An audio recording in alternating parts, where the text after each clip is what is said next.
مقاتلا معروفا يبلغ من العمر 25 عاما. لسنا نخشى أي شيء، الله ينتظرنا في جنته السماوية.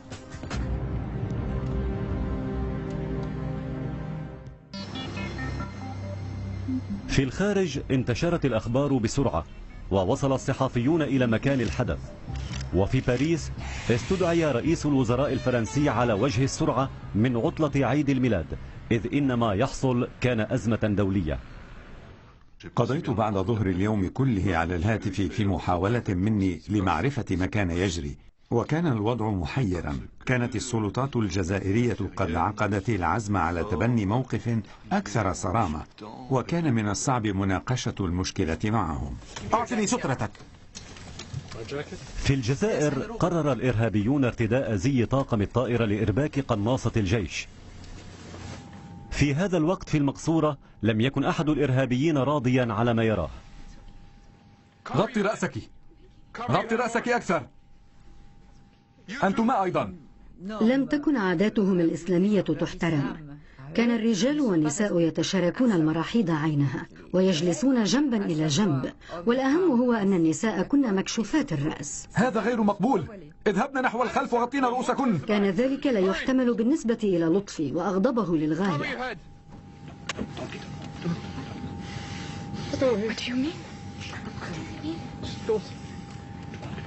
بعد مرور ساعتين على عملية الخطف أراد الإرهابيون التكلم مع الجيش الجزائري. أنت في البرج، سيطرنا على رحلة إير فرانس هذا. نحن الجماعة الإسلامية المسلحة. هل تسمعني؟ هل تفهم كلامي؟ ما خطب هذا الشيء؟ لما لا يسمعونني؟ لم يسمعوك لأنكما تتحدثان في الوقت عينه. حاول مجددا. أنت قل لهم هيا. معكم الرحلة رقم 8969. ماذا تريد مني أن أقول؟ أمر الإرهابيون الطيار ديلام بالإقلاع إلى باريس، وقالوا إنهم سيعقدون مؤتمرا صحفيا هناك، لكن الطائرة لا تستطيع أن تتحرك، وسلالم صعود الركاب لا تزال معلقة، وقد ركنت السلطات الجزائرية مركبات لتقفل المدارج. معكم الرحلة رقم 8969. سلالم صعود الركاب لا تزال في مكانها، الرجاء إزالتها في الحال. واجه طلب الطيار رفضا صريحا، وبدأت الأمور تتعقد بالنسبة إلى الخاطفين. كانت الاستراتيجية الجزائرية تقضي بعدم التنازل عن أي مطلب، إلا أنها سياسة خطرة كما سيكتشفون قريبا. سنفجر العالم، سنقوم بتفجير الطائرة بكل من فيها. هل تسمعونني؟ هل تسمعونني؟ لقد قام إرهابيون مسلحون باختطاف طائرة إير فرانس في مطار الجزائر، يريدون المغادرة إلى باريس، لكن الحكومة لا تسمح لهم، والطريق مسدود حتى الآن. سأكرر طلبي، نرجو إزالة سلالم الصعود حتى نتمكن من المغادرة. هل تظنون أننا نمزح؟ سنريهم أننا لا نمزح. نحن جنود الله وجاهزون للموت. سنريهم. كان الإرهابيون على وشك البعث برسالة إلى الحكومة الجزائرية. خلال التدقيق بجوازات السفر وجدوا بين الركاب ضابطا في الشرطة الجزائرية. كان ثمة شرطي جالس خلفي بمقعدين. رافقنا من فضلك، نحن بحاجة إلى مساعدتك. طلب من الشرطي أن يتبعه.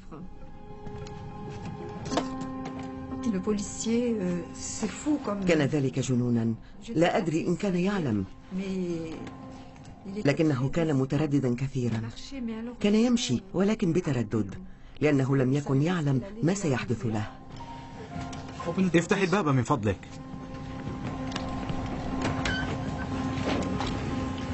هل لا تنقل رسالتنا إلى الحكومة؟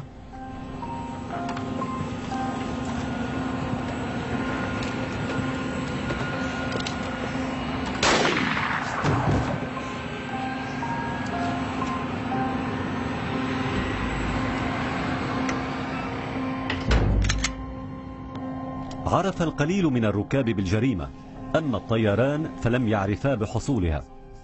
أول اتصال سمح لنا به في المقصورة كان عندما سمح للمضيفة بالدخول إلى مقصورة القيادة لترى إن كنا بحاجة إلى شيء. قلت إننا نريد كأس ماء لأنه كان من الصعب علينا البلع كما تتخيلون، فحلوقنا كانت جافة جدا.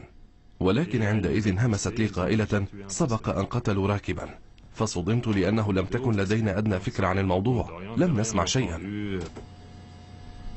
لكن قلق الركاب بشأن ما يدور في الخارج كان يتزايد، وكان ثمة بوادر تشير إلى أن القوات الجزائرية الخاصة تعد لهجوم مسلح. أكبر قلق كان يساورنا جميعا هو أن تقوم النينجا أي القوات الجزائرية الخاصة بهجوم على الطائرة. كان ثمة أشياء تدور في داخل الطائرة بالطبع، ولكن أي شيء قد يأتي من الخارج كان سيجعل الأمور تسوء، وهذا الأمر أخافنا. كان شارل باسكوا يعرف تماما كيف تعمل النينجا لكونه كان وزير الداخلية الفرنسي آنذاك. تلقوا تدريبهم على أيدينا. كنا نخاطر كثيرا بالسماح لهذه الطائرة بالبقاء في الجزائر، لأننا علمنا أن الحصار سوف ينتهي بمجزرة، مع أن القوات الجزائرية كانت تملك كل القدرة على إنهاء الحصار.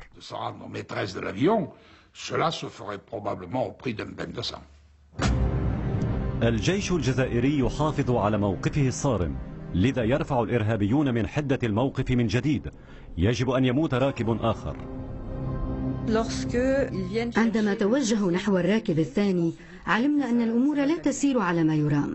كان هذا الراكب مختلفا، إذ كان هذا الأخير دبلوماسيا فيتناميا. كان الأجنبي الحقيقي على متن هذه الطائرة. لم يكن إرهابهم يخيف هذا الراكب، ولا بد أن ذلك أزعجهم.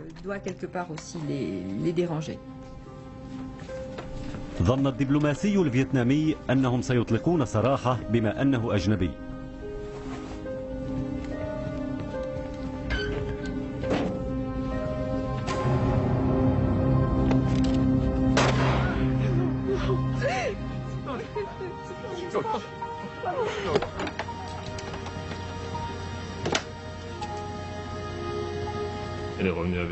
عادت المضيفة إلى الحجرة مع قنينة ماء وبعض الأكواب.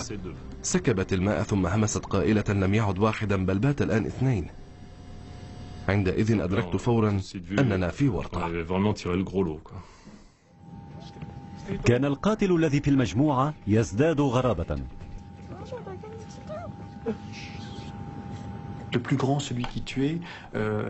كان الأطول بينهم القاتل. عندما كان يمر بجانبي في الطائرة كان يمسكني بعنقي ويقبلني على جبيني، وبعد إذن تأكد لي نوعا ما معنى هذا الأمر، إذ قال لي البعض إن هذه القبلة قد تكون قبلة الموت. أخيرا استجمع موران الشجاعة الكافية لمواجهة مخاوفه. عفوا،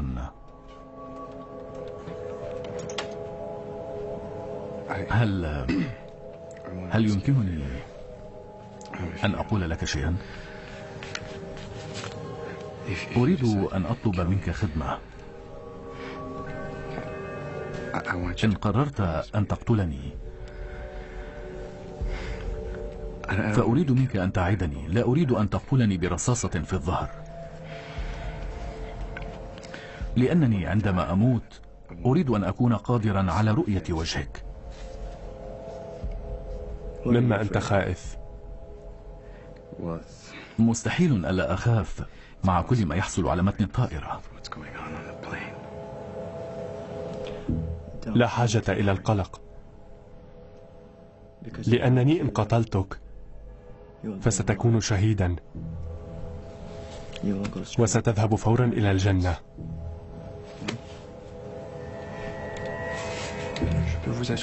بإمكاني أن أؤكد أن هذا لم يشعرني بالراحة.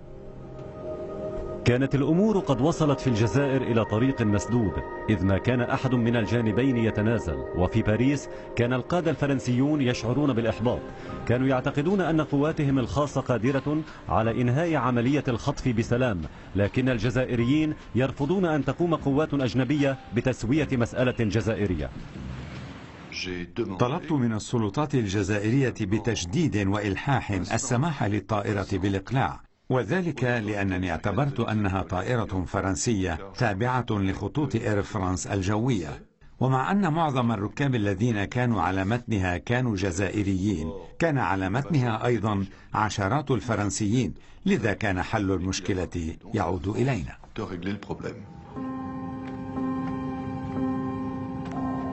لقد حل الليل. رحلة إير فرانس الرقم 8969 تحت الأضواء. لقد تم احتجاز الركاب كرهائن منذ 7 ساعات. أفسحت حالة الذعر الأولية المجال للهدوء الحذر، وقليلون هم الذين علموا أنه تم قتل راكبين، والطاقم يعمل جاهدا لتهدئة الوضع. كل هذه الأزرار مثلا هنا على سبيل المثال إنها وحدة الطاقة المساعدة. يقتضي دور أفراد الطاقم في هذه الظروف الإبقاء على الهدوء لكسب الثقة ومتابعة الأمور، وهذا في غاية الأهمية. تكون بداية عملية احتجاز الرهائن عنيفة دائما. علينا تهدئة الناس لكسب الوقت، وأن نظهر من نحن ونحاول معرفة من هم وما إلى هنالك، ثم نحاول كسب ثقتهم.